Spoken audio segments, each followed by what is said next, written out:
Kirby Triple Deluxe suffers from the same fundamental problem most Kirby platformers have in the past.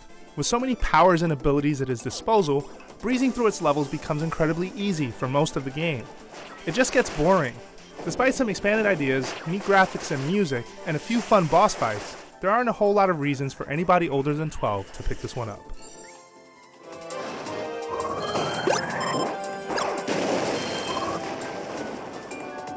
Playing as Kirby is kind of like playing as Superman foiling common bank robbers. He's practically unstoppable. He can swap between 26 useful and diverse abilities by copying them from his foes. For example, the Bell copy ability gives you useful defensive and offensive powers against bosses. Each one has layered mechanics and combos, but they're almost never needed because enemies are so weak. Many bosses step in and attempt to add a tougher challenge, but adding more hit points doesn't really matter if they can't really hurt you. The only times I died were when I got lazy and fell down a pit. Since everything is already so easy, I was really disappointed when it got even easier. Every once in a while, with great childish fanfare, I was just handed a miracle fruit that gave me the new Hypernova ability. It supercharges Kirby, allowing him to inhale large enemies and objects to solve simple puzzles. I didn't even have to do anything to earn this power, so it felt excessive. The last world does finally pick up the difficulty a notch, but it's hard to get excited for a game that doesn't build up the way that it should. Kirby Triple Deluxe has some redeeming qualities. Developer HAL Laboratory uses stereoscopic 3D in fun ways, and you could expect occasional bosses and obstacles to practically pop out and say hello from time to time. But these 3D tricks are a little deeper than simple eye candy. Paintra, the second world boss, often tosses paint on the screen between attacks to obscure your vision.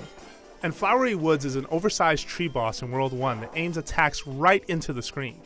These boss fights are a highlight, and the only mildly challenging part of the campaign.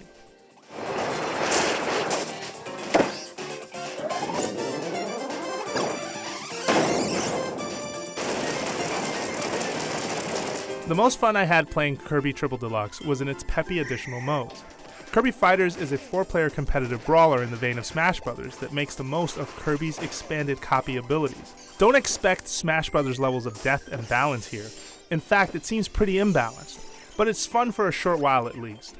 I also got a kick out of DDD's Drum Dash, a silly mashup of platforming and music. It scaled up in difficulty quickly and actually got a little too hard, but a challenge was a welcome change at that point. There's also some incentive to return to the campaign for speedruns and collectible 8-bit keychains that can be shared through Street Pass. Finishing Triple Deluxe opens 2 additional challenge modes that should appeal to hardcore players, but you have to slog through the too simple 7-hour campaign to unlock them.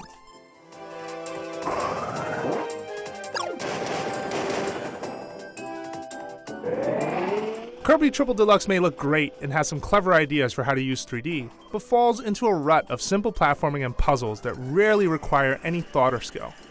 I admire that it tries to give us more powers and abilities to play with than ever before, but that empowerment shouldn't come at the expense of any real difficulty. For more on Kirby Triple Deluxe, stick around right here at IGN.